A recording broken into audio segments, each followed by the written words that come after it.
Hi everyone, my name is TJ Burns, and today we'll be discussing the pros and cons of franchising.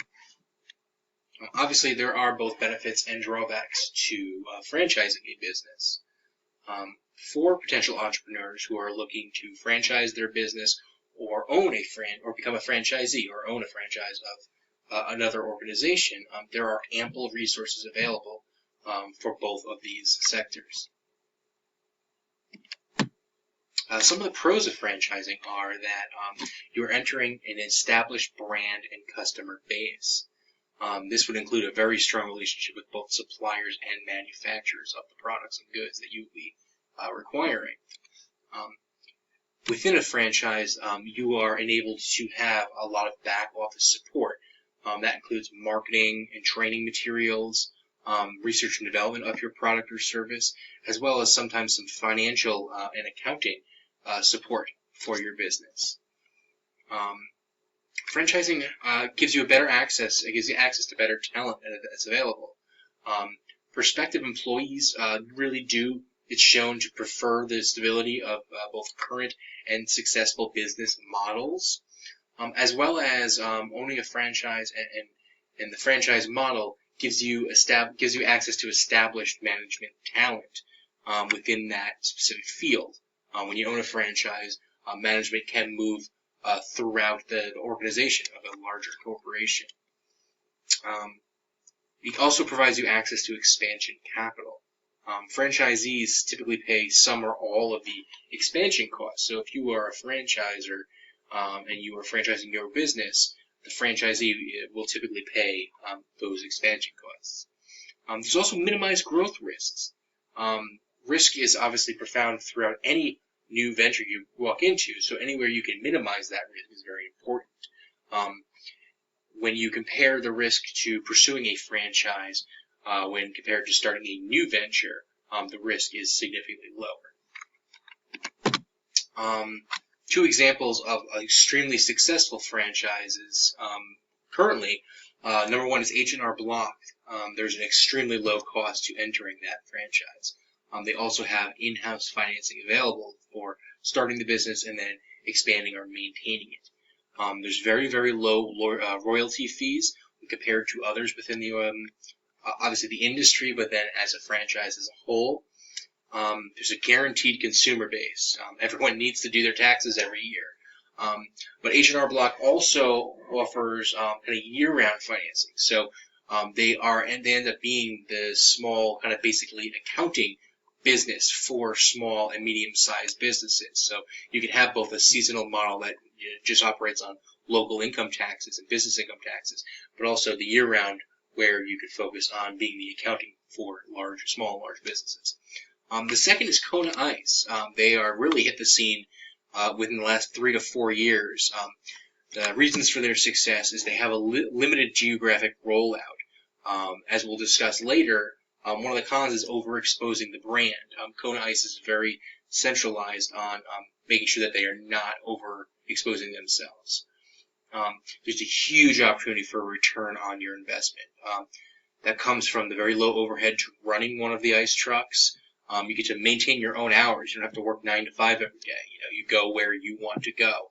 There's also low supply costs for the ice and the flavors of the flavored ice. Also, there's focus on massive community engagement. In fact, that's one of the keynotes of owning one of their franchises, which also would create fantastic free brand awareness and advertising for your business. So let's look at some of the cons of franchising. At times, there's very, very high startup costs. You have to pay upfront a lot of money. Sometimes, usually it's liquid cash too. You're locked into long-term contracts that tie to a royalty payment. You have to make a monthly or a yearly payment. Some of those areas of support we talked about that are on the pros, you have to pay for those. So there's very high fees for a lot of those things. You have a lot less control of some of the management decisions of your franchise. Pricing of your goods, the sales, the work hours of yourself and your staff, as well as the people you're allowed to hire. You might be very strict and micromanage when you are the franchisee of a larger franchise.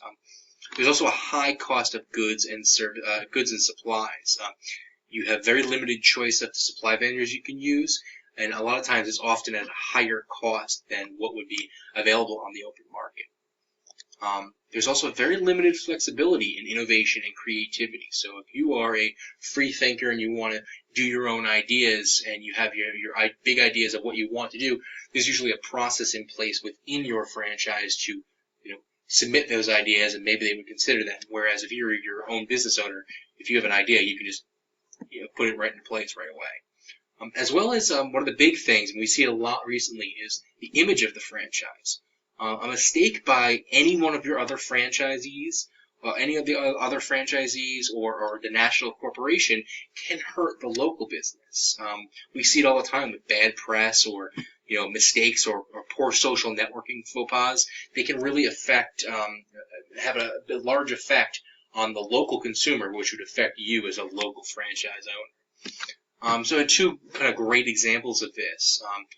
On the left, Krispy Kreme. There was a huge influx of Krispy Kreme franchises opening up throughout the country. It used to be just kind of focused in the South. Well, it moved kind of globally, but then nationally, but then globally. But a huge boom in the late 2000s, which led to extremely rapid growth. That leads to, obviously, oversaturation of the market. You could have 2, 3, 4 Krispy Kreme locations in a zip code or a geographic area. The other big thing franchisees noted was the high markup on the supplies and equipment to the franchisee owners.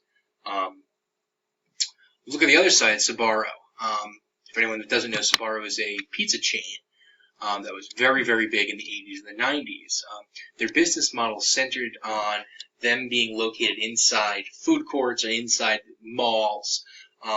As the mall traffic trended down and declined, everyone shops online now. That obviously led to a declining patronage of Sbarro. They also failed to innovate. They had pizza, they had some sandwiches, they had some small pasta dishes, but they never really expanded on their menu. And then obviously there's been a huge kick in both health food, not just health food, but different types of dietary needs like gluten-free and the vegan eating models. Sbarro really didn't innovate upon those things. They didn't really pivot their business model towards meeting the needs of those consumers. Therefore, that really has led to the decline of their franchise. So in conclusion, when we look at becoming a franchise, at owning a franchise or becoming a franchisee, first thing you have to do is do the research. Look at your local community, speak to other franchise owners, as well as consult with your local small business agency. Every city usually has an SBA that's local to them. Make sure you work with the community and your chamber of commerce. Number 2, hire an attorney, specifically one who specializes in franchising. They're going to help navigate a lot of the early road bumps, speed bumps, and issues you might have. Number 3, there will always be risk, both being a small business owner or being a franchisee. There's just varying degrees of that risk, which what are you most comfortable with? Same thing with financial burdens. There will always be financial burdens. It just comes at varying times with the initial startup cost versus, as you're up and running, you may have some risk and financial burden that's tied into it later on. At the end, you just have to decide what is right for you and your situation, your family, and then make a decision. Hope these pros and cons have helped you make your decision. Here are some references and websites that I use to put together this PowerPoint. Thank you for watching.